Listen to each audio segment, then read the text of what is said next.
The Dragon Coaster is a staple at all the Legoland parks worldwide, the newest of which just opened at Legoland New York. This is easily the park's biggest roller coaster, and it's a really fun ride. In this video, I will be reviewing the Dragon Coaster, and I'll be comparing it to the other Legoland Dragon Coasters across the globe. All 12 Legoland parks currently open or under construction have a Dragon Coaster in their lineups. All of these coasters start with a dark ride section through a medieval town and past an imposing dragon, and then the coasters head outdoors for a more traditional coaster section. The first Dragon Coaster built by Legoland was Dragon at their Billund Park, which was a Mach-powered coaster that opened in 1997. The following year, Legoland Windsor opened their own Dragon, which was built by WGH Transportation, who only built 6 different roller coasters. In 1999, Legoland California opened with their own Dragon. This time it was a custom-built Vekoma Junior coaster. And then Legoland Florida also has a Vekoma-built model, but this one's history is a bit more interesting. This coaster originally opened as the Okeechobee Rampage in 2004 when the park was known as Cypress Gardens. This was an off-the-shelf Vekoma Junior coaster. When Cypress Gardens transformed into Legoland for the 2011 season, this coaster was extended with a 148-foot or 45-meter long dark ride section. However, if this Vekoma family coaster wasn't already there, it likely would have been a Zierer Force 5. Every single Dragon coaster built from scratch by Legoland since the turn of the millennium has been a Zierer Force 5. The first was Führerdrache at Legoland Deutschland in 2002. Legoland was so pleased by the coaster that they added the exact same model to Legoland Malaysia in 2012, Legoland Dubai in 2016, Legoland Japan in 2017, and Legoland New York in 2021. And the same will be added to Legoland Korea in 2022, Legoland Sichuan in 2023, and Legoland Shanghai in 2024. Legoland is the only park to build a Zierer Force 5 model to date, which is the largest coaster in their Force family coaster line. This particular model stands 52.5 feet or 16 meters tall and reaches a top speed of 37 miles per hour or 59.5 kilometers per hour.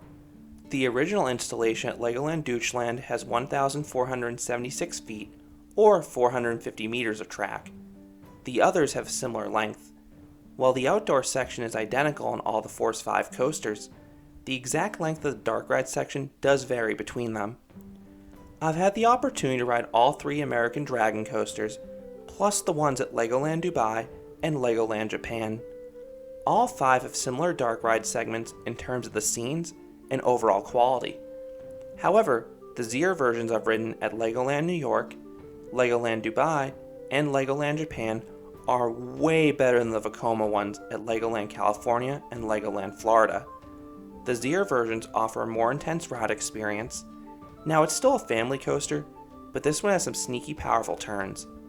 And while I have yet to ride the versions at Legoland Billund and Legoland Windsor, the Zierer version also looks far wilder from the POVs, so I can see why Legoland has chosen to stick with the Zierer layout for any of their new parks. Legoland New York opened in May of 2021. While the Dragon Coaster wasn't quite ready to go on opening day, it opened a few days later. Now, I know a lot of parks have rides called Dragon Coaster. RCDB says there's 64 to be exact. And then there are 136 coasters simply called Dragon. But what's funny with Legoland New York's Dragon Coaster is there's another ride called the exact same thing just 2 miles down the road at Castle Fun Center. And then an hour away, you have Rye Playland's historic wood coaster that has been sporting the Dragon Coaster name for over 90 years. But back to Legoland's Dragon Coaster. I love this coaster's placement. When you enter the park, you drive past the Dragon Coaster, which helps build anticipation. And then Legoland New York is situated on a giant hill. Since this coaster is in the very back of the park at the bottom of this hill, you get some neat aerial views of the coaster as you approach it. Dragon Coaster is part of the Lego Castle area of the park, which has a whimsical medieval theme. The coaster's station and queue line is housed in a giant Lego castle, similar to what you can find on the other dragons out there. There isn't too much to see for a majority of the queue, but the final bit of the queue line adjacent to the station and the station itself is wonderful. You have atmospheric trumpets blaring, darkened lighting, and several emblem-blaring shields on the walls. And I love the look of the trains themselves, as the green stylistic Lego dragon looks like something out of a kid's dream. The coaster was operating with 2 trains the day I visited, but this ride actually has 3, just like the Legoland Deutschland installation. I believe the coaster could operate with all 3 trains simultaneously because you have enough block zones to do it, but 2 trains was more than sufficient the day I visited. Dragon had no more than a 10-minute wait, and the crew was pumping out trains. They would almost always dispatch the next train before the prior one parked itself on the brake run. That's really encouraging to see from such a new ride. The only time dispatches were delayed was when a younger child would get frightened at the last minute and have a decision to make if they wanted to ride.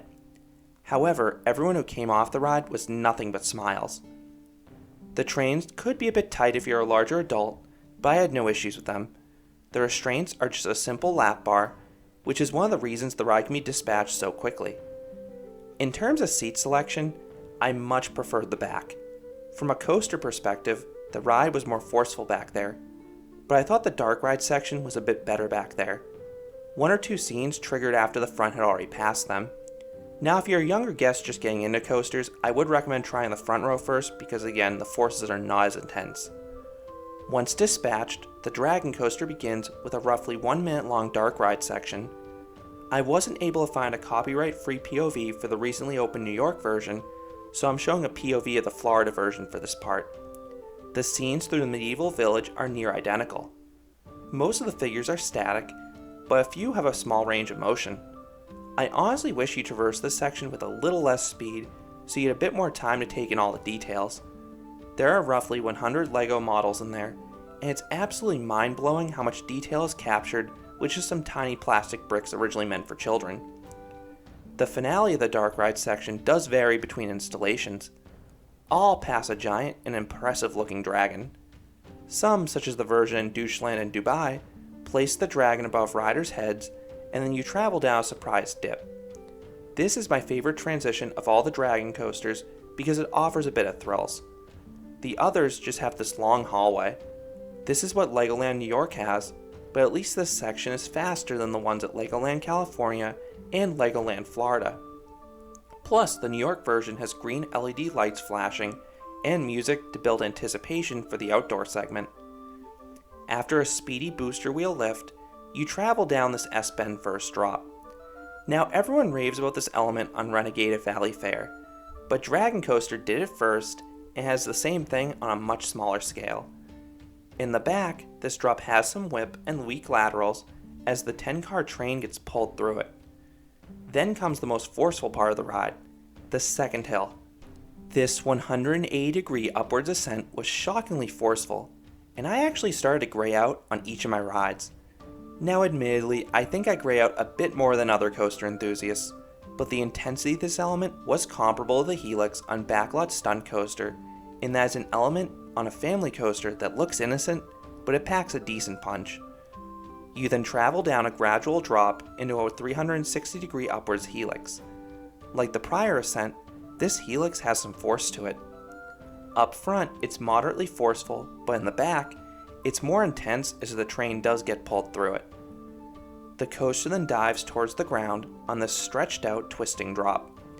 It's too gradual to offer any forces, but I think that's fine for a family coaster considering the force of the prior 2 elements.